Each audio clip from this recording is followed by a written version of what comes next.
Assalamualaikum warahmatullahi wabarakatuh.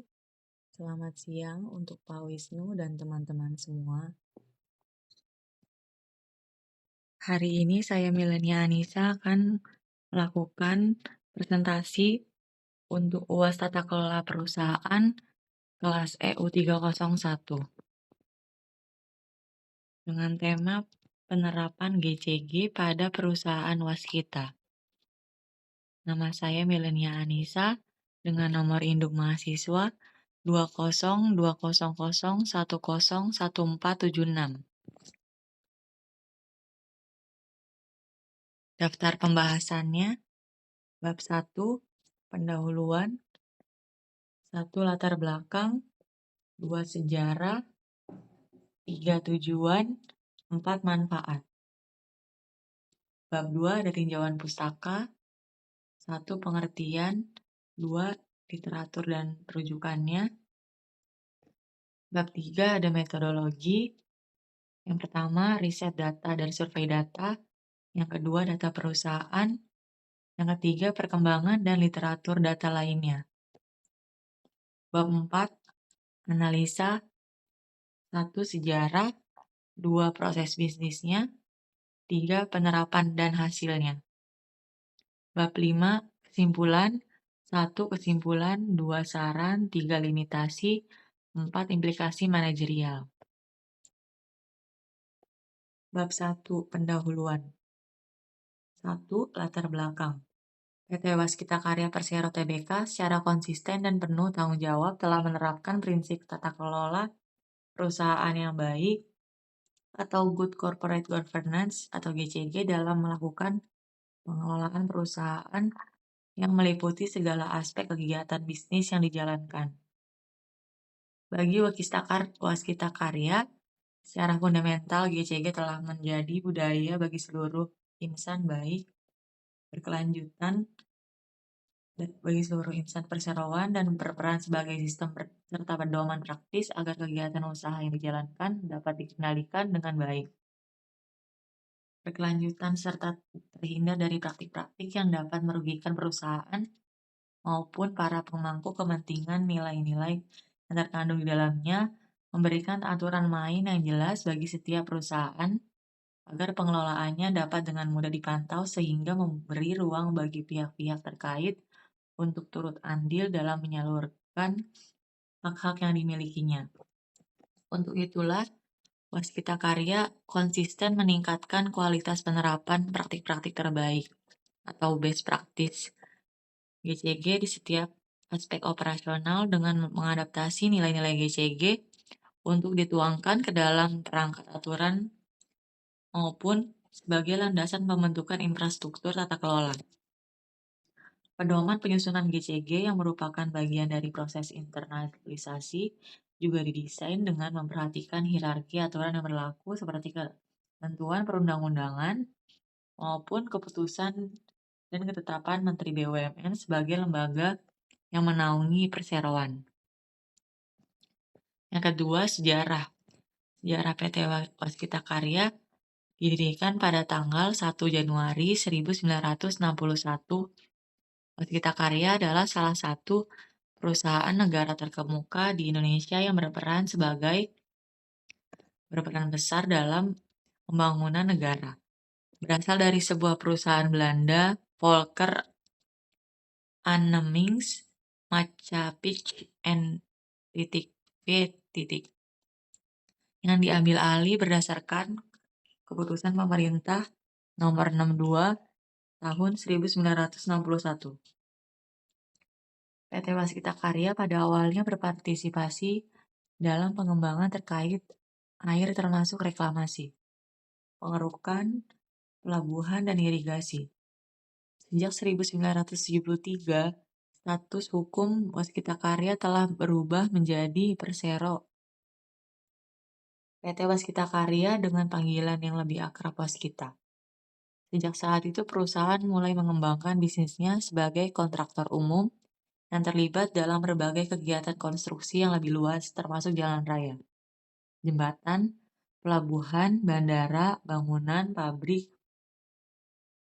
limbah, pabrik semen, pabrik, dan fasilitas industri lainnya. Pada tahun 1980, Waskita Karya mulai melakukan berbagai proyek yang melibatkan teknologi yang maju. Pengalihan teknologi dilakukan melalui aliansi bisnis berupa joint operation dan joint venture dengan perusahaan asing terkemuka. Prestasi signifikan dan menonjol yang menjadi kebanggaan nasional adalah Bandara Soekarno-Hatta. Memasuki tahun 1990, PT Waskita Karya telah menghasilkan karya berbagai gedung bertingkat dengan reputasi baik seperti BNI City, Gedung Kantor Bank Indonesia, Menara Geraha Niaga, Menara Mandiri Plaza, Hotel Shangri-La, dan beberapa apartemen bertingkat, bangunan di Jakarta dan kota-kota lain di Indonesia. PT Waskita Karya menerapkan teknologi canggih dalam proyek-proyek skala besar dan monumental di seluruh Indonesia. Yang dikerjakan antara lain pembangunan jembatan beton bertulang panjang dengan menggunakan sistem cantilever gratis dengan berhasil menyelesaikan 3 jembatan. Raja Mandala, Rantau Berangin, dan Barelang.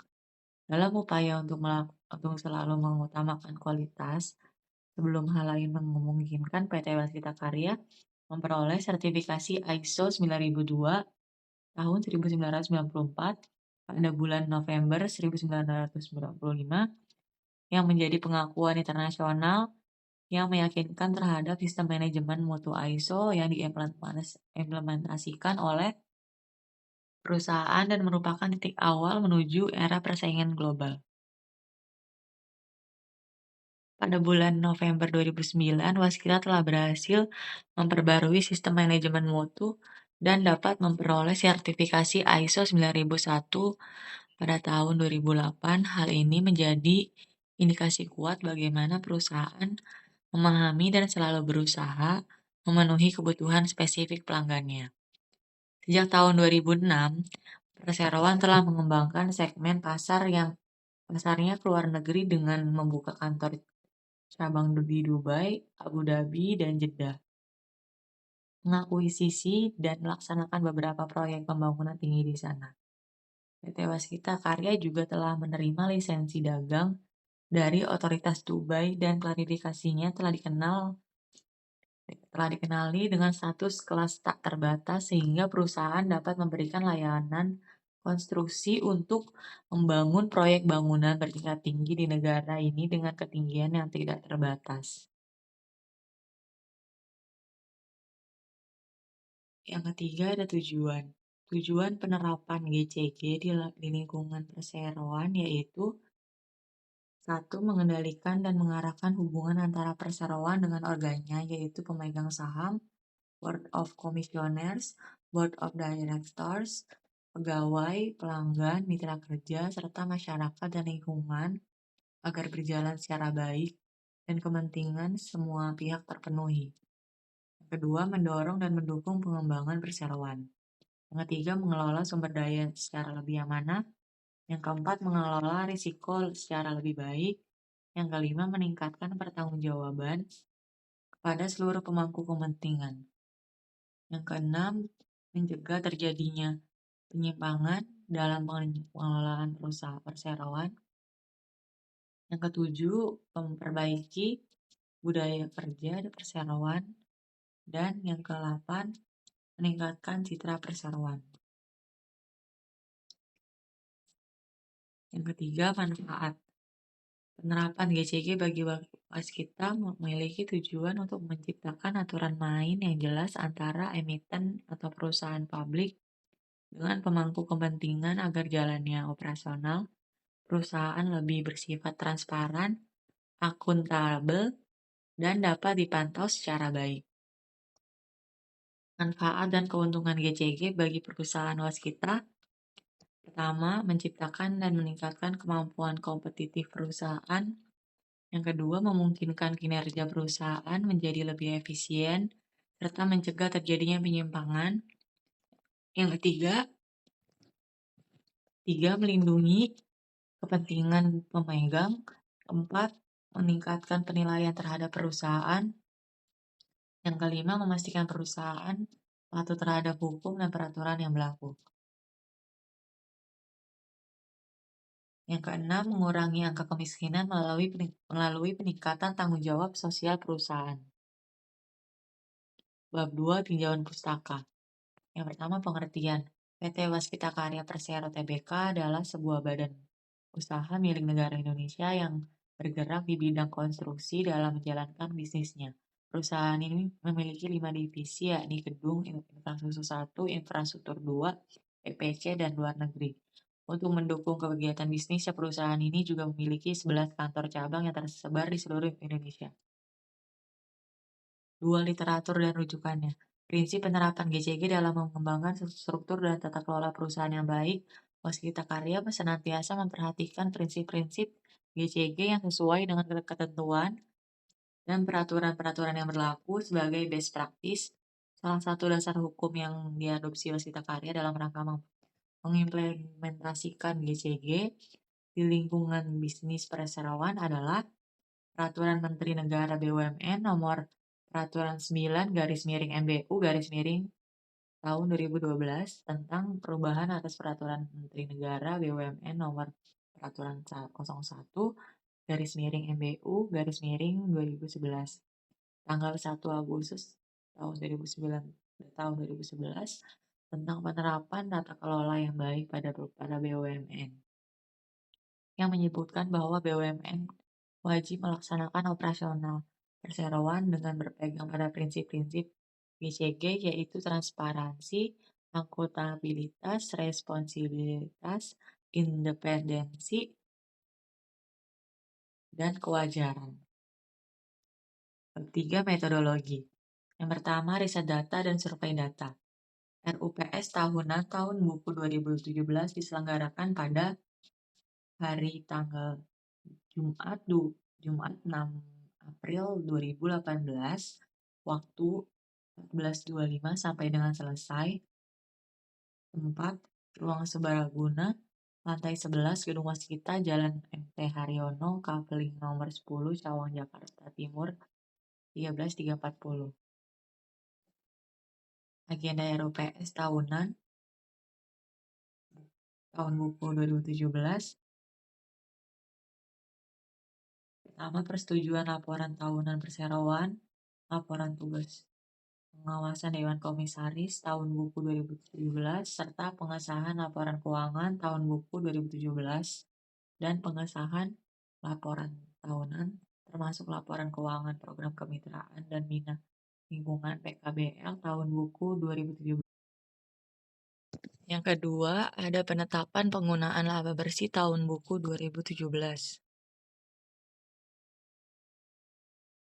3. Penetapan kantor akuntan publik untuk melakukan audit laporan keuangan perseroan dan laporan tahunan pelaksanaan program kemitraan dan bina lingkungan untuk tahun buku yang terakhir pada tanggal 31 Desember 2018.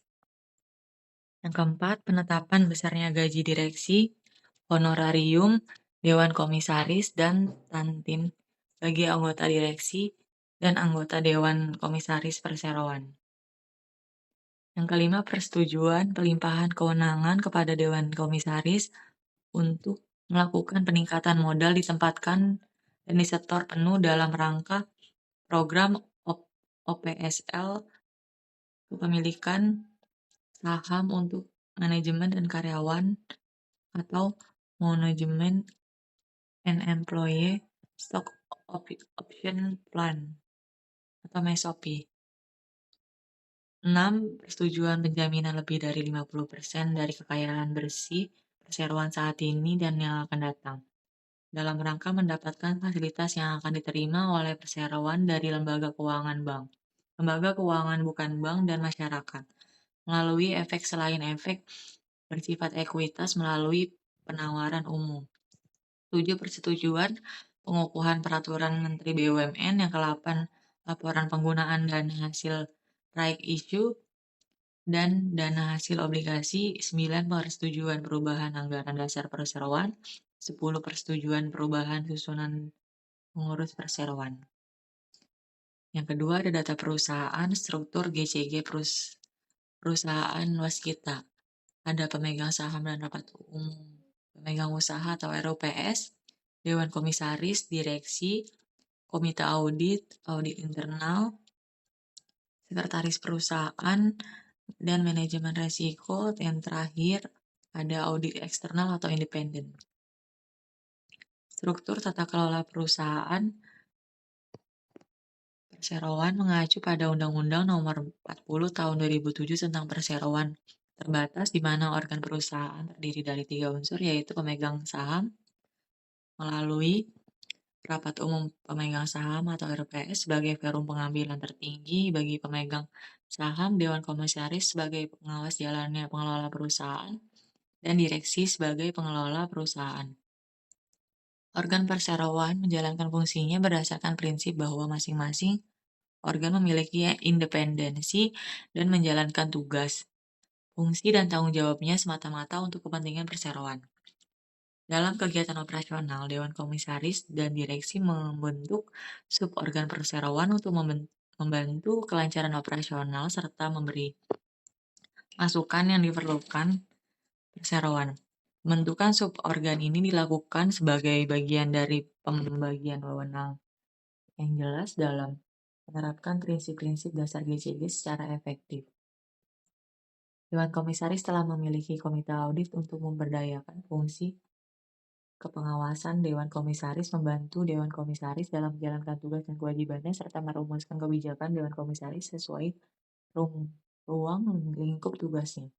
Sedangkan direksi memiliki organ-organ pendukung sebagai unit kerja untuk mengendalikan, mengawal, dan bertanggung jawab atas implementasi GCG sekaligus sebagai mitra kerja dari komite di bawah Dewan Komisaris.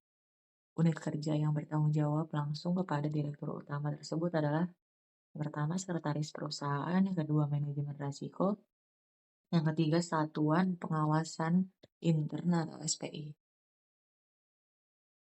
Perkembangan dan literatur data lainnya. Dasar hukum penerapan GCG. Penerapan GCG di Waskita mengacu pada beberapa peraturan dan perundang-undangan yang berlaku serta best practice lainnya yang sesuai dan relevan dengan bidang usaha yang dijalankan oleh perseroan, yakni Undang-Undang Republik Indonesia, Undang-Undang Republik Indonesia Nomor 2 Tahun 2017 tentang jasa konstruksi, Undang-Undang Republik Indonesia Nomor 14 Tahun 2008 tentang keterbukaan informasi publik, Undang-Undang Republik Indonesia Nomor 40 Tahun 2007 tentang perseroan terbatas, Undang-Undang Republik Indonesia Nomor 28 Tahun 2002 tentang bangunan gedung, Undang-Undang Republik Indonesia Nomor 8 Tahun 2010 tentang pencegahan dan pemberantasan tindak pidana pencucian uang, Undang-Undang Republik Indonesia Nomor 20 Tahun 2001 tentang perubahan atas Undang-Undang Republik Indonesia Nomor 31 Tahun 1999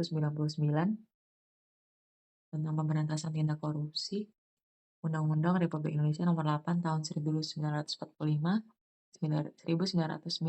tentang pasar modal, Undang-Undang Republik Indonesia Nomor 5 Tahun 1999 tentang larangan praktek monopoli dan persaingan usaha tidak sehat. Selanjutnya ada perkembangan dan literatur data lainnya. Dasar hukum penerapan GCG, peraturan pemerintahnya ada di bawah ini. Bab 4 ada analisa. 1. Sejarah didirikan pada tanggal 1961. Waskita Karya adalah salah satu perusahaan negara terkemuka di Indonesia yang berperan dalam pembangunan negara. Berasal dari sebuah perusahaan Belanda bernama Volker Annemings Maatschappiij N.V. yang diambil alih berdasarkan keputusan pemerintah nomor 62 tahun 1961. PT Waskita Karya pada awalnya berpartisipasi dalam pengembangan terkait air termasuk reklamasi, pengerukan, pelabuhan, dan irigasi. Sejak 1973, status hukum Waskita Karya telah berubah menjadi Persero. PT Waskita Karya dengan panggilan yang lebih akrab Waskita. 2. Proses bisnisnya Waskita Karya Perseroan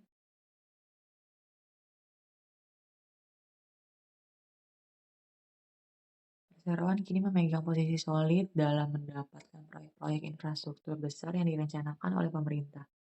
Perseroan menjalankan bisnis di bidang industri konstruksi, industri fabrikasi, jasa penyewaan, jasa keagenan, investasi, agroindustri, pekerjaan integrasi, engineering, procurement, and construction atau EPC, perdagangan, pengelolaan kawasan, layanan jasa, peningkatan kemampuan di bidang konstruksi, teknologi informasi, serta para kepariwisataan, serta optimalisasi pemanfaatan sumber daya untuk menghasilkan barang dan jasa bermutu tinggi dan bersaing kuat. Di bawah ini ada kinerja PT Waskita, kinerja keuangan PT Waskita Karya Tbk atau WSKT. Dari laporan keuangan per Q3 2020 WSKT, kinerja keuangan WSKT di 2020 ini mengalami rugi bersih 3,3 triliun dengan pendapatan pada akhir Q3 tahun 2020 tercatat sebesar 11 triliun atau turun 46,67 dibanding periode yang sama. Tahun 2019 yang tercatat sebesar 22 triliun, harga yang sudah tergolong overvalued. Saat ini nilai wajar waskita berada pada kisaran 1097. Kinerja keuangan PT Waskita Karya Tbk. Pendapatan dari segmen konstruksi menyumbang laba kotor 587 miliar, segmen sewa gedung tidak berkontribusi, segmen properti atau hotel mencetak laba kotor pada Q3 2020 58 miliar untuk segmen beton percetak mencetak rugi dan tol menjadi yang terbesar berkontribusi bagi perseroan dengan laba kotor 122 miliar. Akibat kerugian dari beban usaha yang terlalu besar tersebut, rugi konsolidasian menjadi 3,3 triliun. Yang ketiga, penerapan dan hasilnya. Beberapa proyek utama berdasarkan tahun penyelesaian adalah Bandara Internasional APT Pranoto Sungai Siring di Samarinda 2014, Bandara Internasional Sastra Negara di Bandung tahun 2015, Bandara Internasional Radin Intan II Beranti Raya di Lampung Selatan, Lampung, Bandara Purwosari di Lampung Timur, Lampung tahun 2017, Tol Bali Mandara, Bali, Jembatan Pademaran 1 Riau, Jembatan Merah Putih Ambon, Bendungan Nipah Jawa Barat, tahun 2007, PLTU Suralaya Cilegon tahun 1997, PLTU Muara Karang Jakarta, Warung Jatiluhur, Badan Tenaga Nuklir Nasional atau Batan, Jakarta International Cargo Terminal Tanjung Priuk, Soekarno-Hatta International Airport.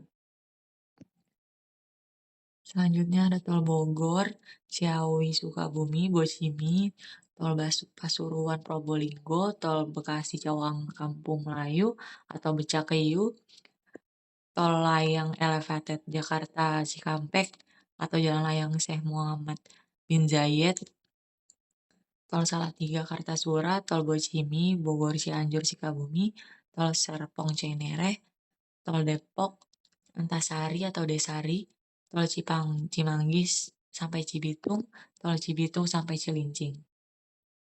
Anak usahanya PT Waskita Toll Road, PT Waskita Beton Precast Tbk, PT Waskita Karya Realty, PT Waskita Karya Energi. Bab 5 Kesimpulan. Kesimpulannya, PT Waskita Karya Persero Tbk secara konsisten dan penuh tanggung jawab telah menerapkan prinsip tata kelola perusahaan yang baik atau Good Corporate Governance atau GCG dalam melakukan pengelolaan perusahaan yang meliputi segala aspek kegiatan bisnis yang dijalankan. Didirikan pada tanggal 1 Januari 1961, Waskita Karya adalah salah satu perusahaan negara terkemuka di Indonesia yang berperan besar dalam pembangunan negara. Berasal dari sebuah perusahaan Belanda bernama Volker Annemiek Maatschappiij N.V. yang diambil alih berdasarkan keputusan pemerintah nomor 62 tahun 1961. Bagi Waskita Karya secara fundamental, GCG telah menjadi budaya bagi seluruh insan perseroan dan berperan sebagai sistem serta pedoman praktis agar kegiatan usaha yang dijalankan dapat dikendalikan dengan baik, berkelanjutan, serta terhindar dari praktik-praktik yang dapat merugikan perusahaan maupun para pemangku kepentingan. Nilai-nilai yang terkandung di dalamnya memberikan aturan main yang jelas bagi setiap perusahaan agar pengelolaannya dapat dengan mudah dipantau, sehingga memberi ruang bagi pihak-pihak terkait untuk turut andil dalam menyalurkan hak-hak yang dimilikinya. Yang kedua ada saran.